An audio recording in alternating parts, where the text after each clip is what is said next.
Sa gitna ng kwentuhan, tumunog muli ang plasma sa living room. Hintayin ko na lang dito, matagal naman nag-usap.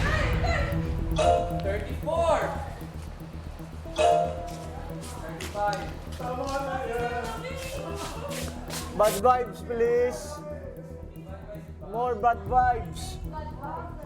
Labas mo yan! Good, please! Labas mo yan! Is it good sa Bashana? Oh, mama! Feeling pogi, pasaway naman! Wala na ko. Sino yan? Siyang pasaway. Feeling pogi, pasaway na. Huwag na lang mag-name.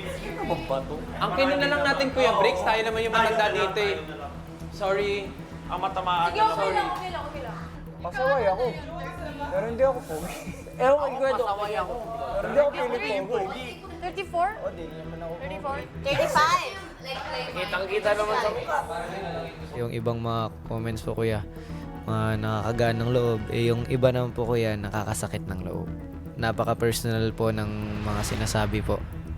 Ano po kaya? So yung iba pong mga kasama namin naapektuhan po. Pero hindi ako pogi talaga ako, kuya. Hindi ako feeling pogi. Pogi talaga ako at pasaway ako.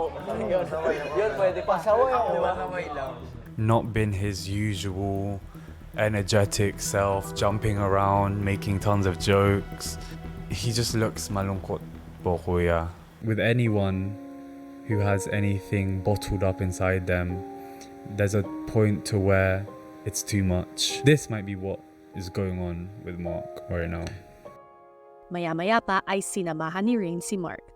Kaya madalas ako nag-solo. Dahil? Wala lang. Hindi ko lang natitrupan minsan. Hindi naman ako masyado nakikipag-socialize kasi sa labas. Pag nasa... Pero nung first week, second week, maano ka naman ah? Nanawa na ako sa inyo eh. Ha? Charis. Naawa? Nanawa. What's nanawa? Ah, wow. Joke lang.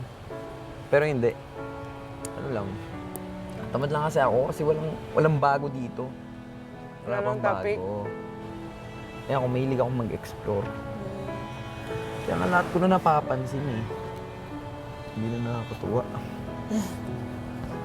Ay, totoo lang. Ano napapansin mo na hindi nakakatuwa? Lahat. Kasi lahat ko napapansin, hindi na ako natutuwa.